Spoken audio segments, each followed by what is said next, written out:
بسم الله الرحمن الرحيم. مرحبا بكم في صفحة أطباق الأمان. النهاردة هقدم طبق بسيط عبارة عن صدور الفراخ مخلية مقطعة قطع مع المكرونة. هي ممكن تبقى سلطة مكرونة، وممكن سلطة يعني كوجبة مقبلات، وممكن تتقدم برضو الأطفال يحبوها كوجبة برضو، وجبة غذاء. أنا شوحت الفراخ بقليل من زيت الزيتون، ما حطيتش أي بصل نهائي، حطيت ملح. هعمل لها الصوص. عندي هنا المكرونة المسلوقة، عبارة عن كذا نوع من المكرونة، 3 أنواع: الحلزوني، والمكرونة اللي هي القلم، مكرونة الفرن، والمكرونة الصدف. اتسلقت.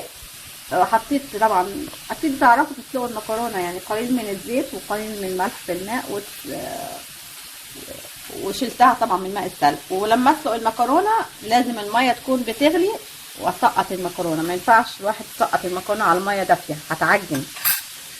معايا هنا الصوص عشان الفراخ. في دي توابل فراخ بنشتريها من العطار، اسمها توابل جاج عندنا هنا في غزة. دي هي توابل الفراخ، اهي لونها كده. اما ده فلفل ارناؤوطي اللي هو فلفل بابريكا، وده زعفران. هضيف دلوقتي هنا عندي قليل من المستردة، معلقه شايفه، واحط توابل الفلفل، مش هكتر، نص معلقه تقريبا كده، معلقه، ومعلقه من بهار الجاج. وهضيف برضو زعفران قليل جدا. هضيف ماء، معلقه 2، يدوب بس اللي هو ماء الزعفران. ده صوص.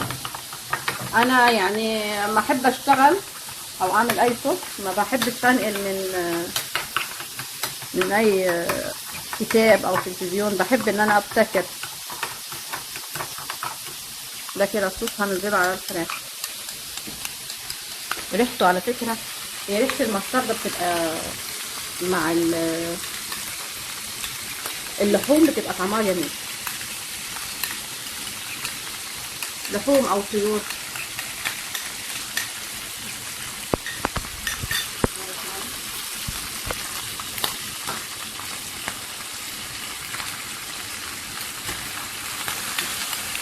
قليل من الماء عشان ناخد كل الكمية.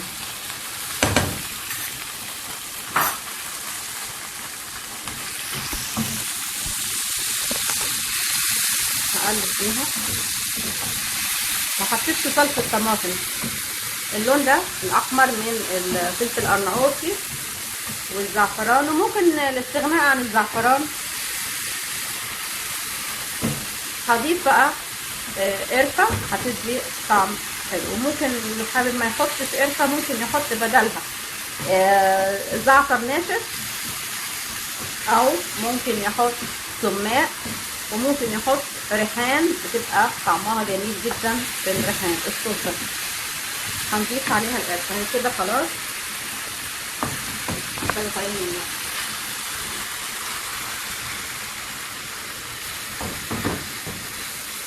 بتنشف معايا، بحط لها قليل من الماء لان انا عايزه الصوص.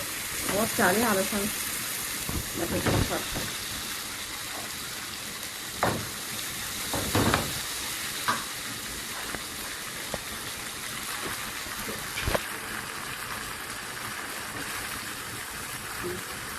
القرفه قليل من القرفه، تقريبا ربع معلقه.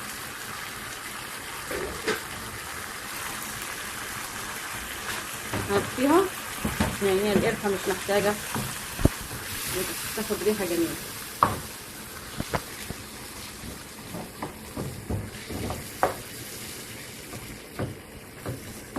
وهصبها على الفراخ، قصدي على المكرونه.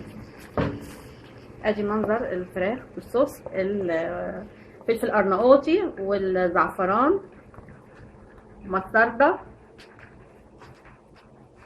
وبهار دجاج. البهار ده احنا بيتباع عندنا، ما اعتقدش ان هو بيتباع، مش عارفه بيتباع عند العطار ولا لا، بيتباع عندنا في غزه.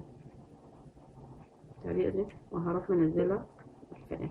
ممكن بدل صدور الفراخ نعمل اللي هي بالششطة وأوراق يعني الفراخ.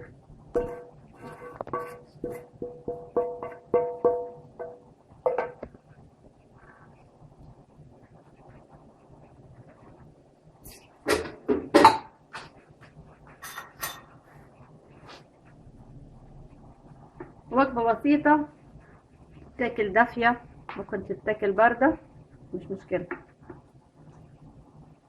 لو حابين تحطوا عليها زيت زيتون ممكن، انا حطيت زيت زيتون مع الفراخ لما تقلبت. هي متاخدش وقت جدا خالص نهائي يعني، وخفيفة مش دسمة. احنا بنجملها بأي خضار حابين بالشكل ده. اعتقد انها وجبة سهلة، ممكن تنفع مقبلات وممكن تنفع وجبة غذائية للأطفال، وممكن تنفع وجبة رجيم لأنها مفيهاش دهون غير زيت الزيتون بس، والفراخ طبعا مخلية من الجلد. كده أنا خلصت الطبق، وأقول لكم كل سنة وانتم طيبين. أنا صفحتي أطباق الأماني بنزل الطبق وبنزل رابط الصفحة أسفل الفيديو، وكمان رابط الطبق لأنه بنزله في الصفحة بالصورة. لو ضغطتوا على رابط الطبق او الرابط بتاع صفحة اطباق الاماني هتطلع، وان شاء الله هتلاقوا فيها كتير من الاطباق والحلويات والكيك والفطائر، وان شاء الله تعجبكم. وانا جربتها طبعا وكانت طعمها جميل. واقول لكم كل سنة وانتم طيبين، مع اماني، الاكل له طعم تاني.